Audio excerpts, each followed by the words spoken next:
세계사를 흔든 패전사 이야기 시작합니다. 영국, 포르투갈, 스페인, 프랑스 이 국가들의 공통점은 유럽에 자리하고 있는 국가들이죠. 이 국가들은 과거에 세계를 지배하려 했거나 지배할 뻔했던 역사를 가지고 있습니다. 과연 어떤 힘으로 그런 막강한 힘을 얻을 수 있었을까요? 바로 해군력입니다.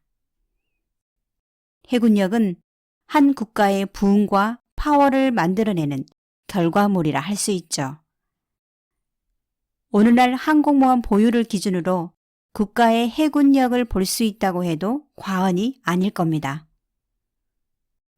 항공모함을 보유한 국가는 먼저 아시아에서 중국, 인도, 태국, 유럽에서는 영국, 프랑스, 러시아, 이탈리아, 스페인, 그리고 아메리카 대륙에서는 미국, 브라질입니다.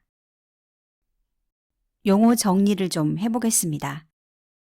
항공모함은 군용기를 탑재한 항공기지 역할을 하는 함대입니다. 갑판 위에 활주로가 있는 거죠. 떠다니는 항공기지입니다. 4만 톤급 이상 10만 톤급 사이에 있는 모함입니다. 방어 능력이 약하기 때문에 혼자서 임무 수행을 잘 하지 않습니다. 전단을 꾸려서 이동하는데요. 구축함, 순양함, 함재기들이 항공모함을 이끕니다. 항공모함 한 대 만드는 비용은 약 우리 돈으로 5조에서 10조 원이 든다고 합니다. 우리나라는 2033년 경항공 모함이 만들어질 예정이라고 합니다. 이 책은 세계사의 흐름을 바꾼 패배한 전투의 순간들을 담고 있습니다. 일부에서는 제1, 2차 세계대전과 태평양 전쟁에서 패배한 전투를, 2부에서는 제2차 세계대전 이후부터 근현대 전쟁까지 패배한 전투 이야기를 담아 시간순으로 구성되어 있습니다. 전쟁마다 전투가 일어나게 된 배경과 전개 과정을 짚어주고 당시 시대적 상황뿐만 아니라 주요 인물들과 얽힌 뒷이야기까지 한 편의 영화처럼 흥미롭게 풀어냈습니다. 패배한 순간에서 거대한 역사로 넘어가는 생생한 장면들을 읽어 내려가다 보면 자연스럽게 세계사의 맥락을 이해할 수 있을 것입니다.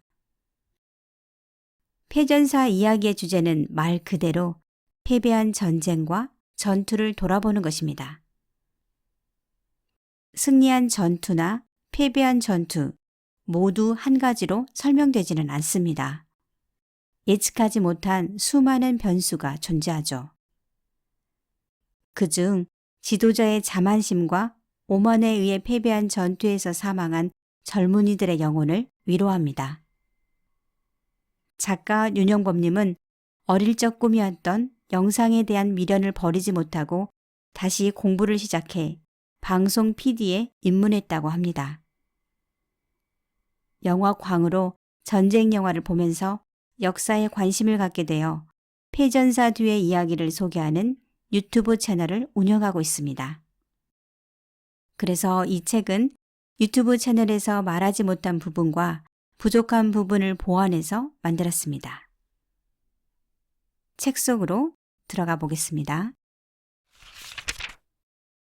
만화나 영화를 보면 주인공 한 명이 수많은 적을 상대로 일당백의 실력을 발휘하는 장면들은 말 그대로 만화에 나오는 장면들이죠. 만화 같은 일이 실제로 일어난 전설적인 전투를 소개합니다. 제2차 세계대전 당시 프랑스의 빌레르 보카주라는 작은 마을에서 벌어진 전투인데요. 이 전설의 주인공은 독일군 미하일 비크만입니다. 노르망디 상륙작전이 성공한 지 일주일 후 연합군은 프랑스에 주둔하고 있는 독일군을 포위하기 위해 빌레르 보카주 시내로 진입하자 마을 주민들이 열렬히 환영을 합니다. 마을 주민들이 환영을 해주니 영국군들은 긴장이 풀립니다. 하지만 이 모든 것을 지켜보던 이가 있었는데요. 독일군 전차 에이스 중 한 사람인 미하일 비트만 중위와 그가 지휘하는 티거 전차 6대가 기다리고 있었습니다. 독일군의 전차 에이스 미하일 비트만은 1944년 8월 9일에 전사할 때까지 전차 138대, 대전차포 132문 격파라는 경이로운 기록을 달성했고 빌레르 보카주 전투에서 그 전설을 만들었습니다. 미하일 전차부대는 매복한 채로 영국군의 움직임을 지켜보며 기회를 노리고 있었죠. 순식간에 영국군의 크로멜 전차를 날려버립니다.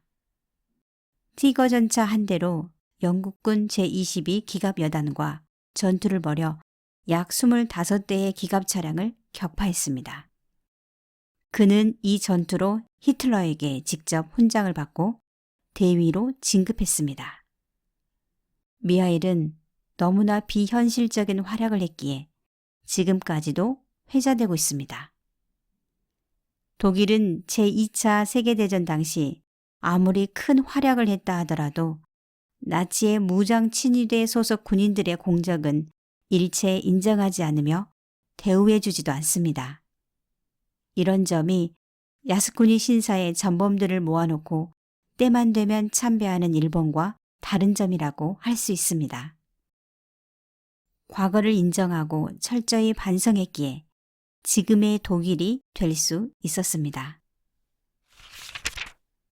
이 책에서 흥미롭게 읽었던 부분 하나 더 소개하자면요.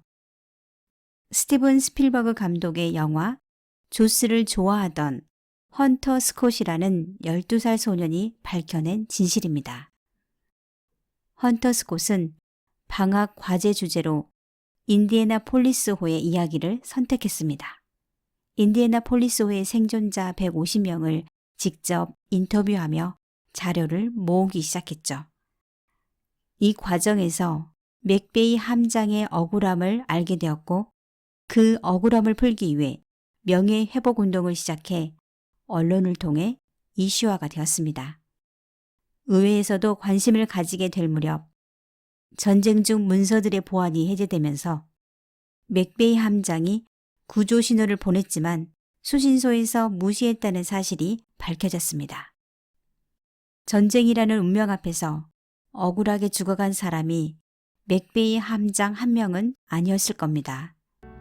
패전의 멍해와 수백 명의 부하까지 잃어버린 죄책감으로 평생을 살다가 자살한 맥베이 함장의 억울함과 고통은 너무 많은 희생을 치른 후였기에 안타까울 뿐입니다.